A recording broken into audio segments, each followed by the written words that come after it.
Okay, we finished. We got it ticked out today. Got everything done, got the new tires in, got them on. Man, don't them look good?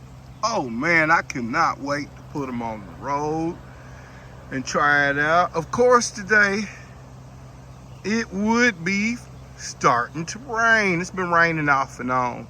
I've been working under the shop over there. I just pulled it out so I could get a little bit of video, show y'all that we got finished with them. Went ahead and put them new Zoom brakes on there. The upgrade I was telling you about. I had to shim them over a little bit in the front. The back ones went right on, man, with no problem. Worked way better than them little old cheap pieces of junk they had on them before. Got these tires yesterday, local.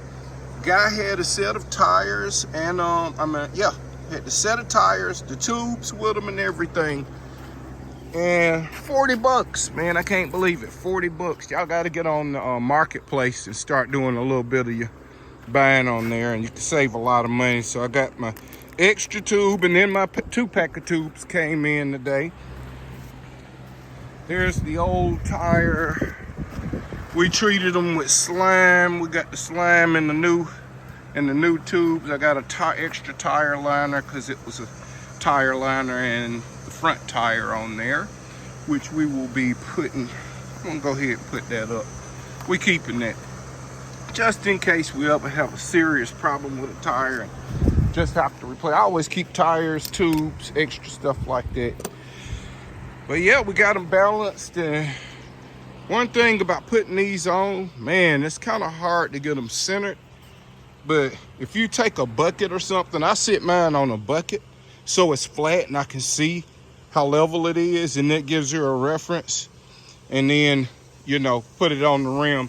And as you'll see, they have an arrow on them. Guess what? I put it on here the first time I mounted it. Did not know about that arrow. I looked for one. Is what's so funny. I was like, hey, which way do these go on? And then put them on backwards anyway. So kind of had that little thing happen, and that's about it. But I like it. I like the little look these tires put on it. We're gonna get I think we're gonna go ahead and order the BMX handlebars. I got my tubes in today. My kickstand is supposed to come in today. I gotta put the kickstand on it so I can stand it up on its own. And that's it. That's all we waiting on, folks. We waiting on that kickstand. Oh yeah, and my fenders.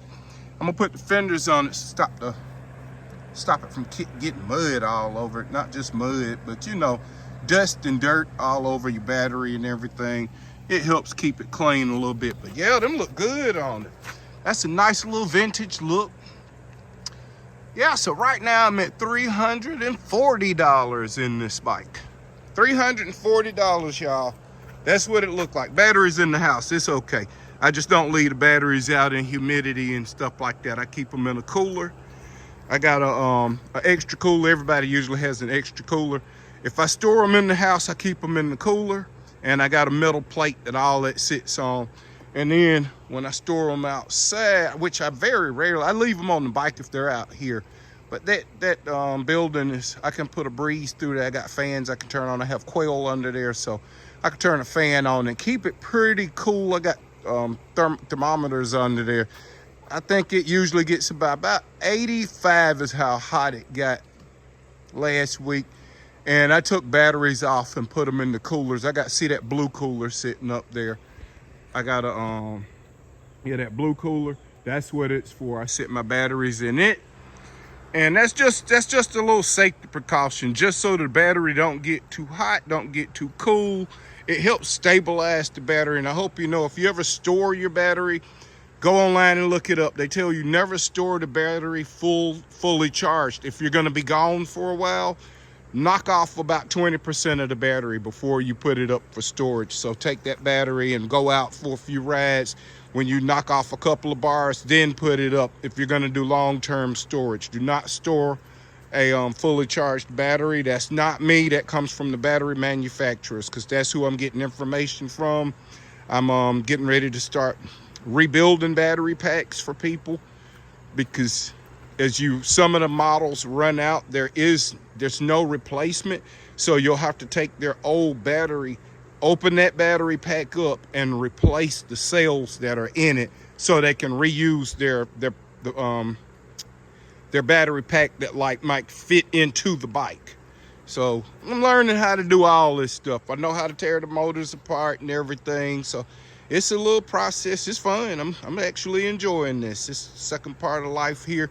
We're gonna do this thing right. We're gonna play with these bikes, have a little fun without getting myself hurt, hopefully.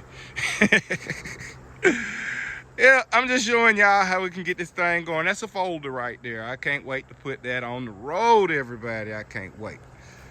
But I will be patient. Y'all have a good one. Thank you for stopping by Country Boy Tested. Give us a like if you happen to be looking at this and checking it out.